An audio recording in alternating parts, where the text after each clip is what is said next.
16 నాడే చంద్రశేఖరరావు గారు ఏ రోజైతే ఉమాభారతి గారి దగ్గరికి వెళ్ళి 3000 టీఎంసీలు ఉన్నాయని ఈ రాచపుండును మనకు అంటించిండో తెలంగాణకు, అప్పుడే చంద్రబాబు నాయుడు గారు వ్యూహాత్మకంగా దీని సర్వే కోసం ఇమ్మీడియట్గా 5 కోట్ల రూపాయల సర్వే కోసం ఇచ్చి వ్యాపోస్కి ఆ రోజు జీవో ఇచ్చి చేసిండు. దాని తర్వాత ఇన్ కంటిన్యూషన్ ఆఫ్ దట్ ఇంకా అవతల నుంచి కూడా తీసుకెళ్ళడానికి మళ్ళీ జీవో ఆర్టీఎంలో 29/3/2018 ఇంకొక జీవో ఇచ్చింది దీని కొనసాగింపుగా.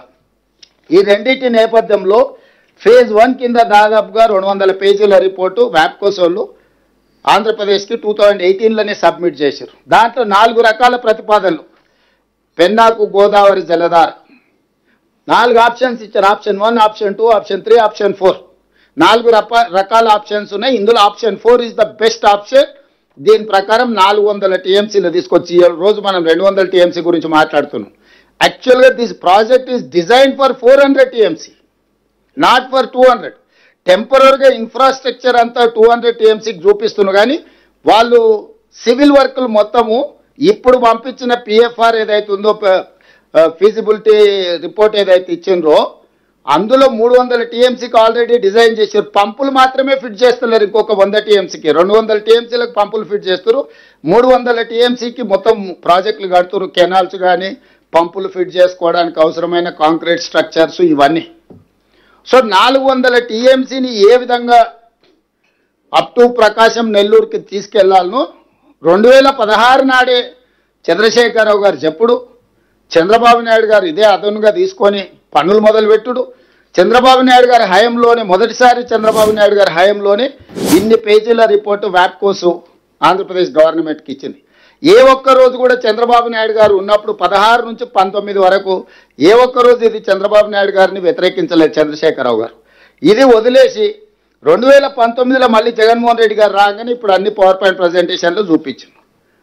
In continuation of Chandrababu Naidu proposal Jaganmohan Reddy గారు వచ్చినాక కూలంకషంగా డీటెయిల్డ్ ప్రాజెక్టుతోనే ఇదే ప్రగతి భవన్లు ఇక్కడనే మిత్రులు పొన్నం ప్రభాకర్ గారు చెప్తారు, ఇదే ప్లేస్లో జగన్మోహన్ రెడ్డిని పిలిచి మంచి భోజనం పెట్టి పవర్ పాయింట్ ప్రజెంటేషన్ ఇచ్చి ఏ విధంగా గోదావరి జలాలను పెన్నా పరివాహక ప్రాంతానికి బంకచెర్ల వరకు తరలించుకెళ్లాలనో చంద్రశేఖరరావు గారే వాళ్ళకి మొత్తం నేర్పిండు.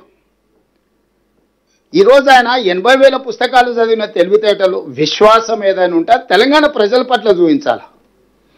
వారు చంద్రబాబు నాయుడు ఇక్కడికి వచ్చినా గోదావరి జలాలే తీసుకుపోతామన్నారు. జగన్మోహన్ రెడ్డి ఇక్కడికి వచ్చినా గోదావరి జలాలే తీసుకుపోతామన్నారు. చంద్రశేఖరరావు గారు నగరి రోజా గారింటికి వెళ్ళినా కూడా గోదావరి జలాలని మీకు ఇచ్చి రాయలసీమను రతనాల సీమ చేస్తా అన్నాడు.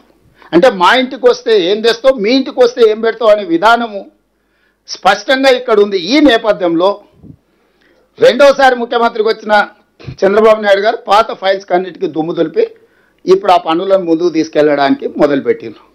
మేము స్పష్టంగా చెప్పినాం, కృష్ణానదిలో మా ప్రాజెక్టుల అన్ని నీటి కేటాయింపులు, గోదావరి ప్రాజెక్టులో మా ప్రాజెక్టుల నీటి కేటాయింపులు అన్నీ వివాదాలు పరిష్కారం అయితే తప్ప మిగులు జలాలు అనేది లెక్క తేలదు.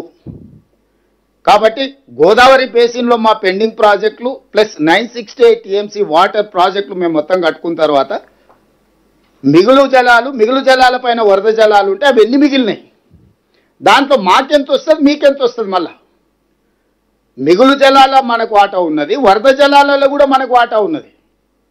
నికర జలాలలో ఏ విధంగా అయితే ప్రపోర్షనేట్గా 968 టీఎంసీ మనకు 518 టీఎంసీ ఆంధ్రప్రదేశ్కి వచ్చిందో అదేవిధంగా గోదావరిలో ఉండే మిగులు జలాలు కావచ్చు, గోదావరిలో ఉండే వరద జలాలు కావచ్చు, ప్రపోర్షనేట్గా తెలంగాణకు కూడా ఒక రైట్ వస్తుంది.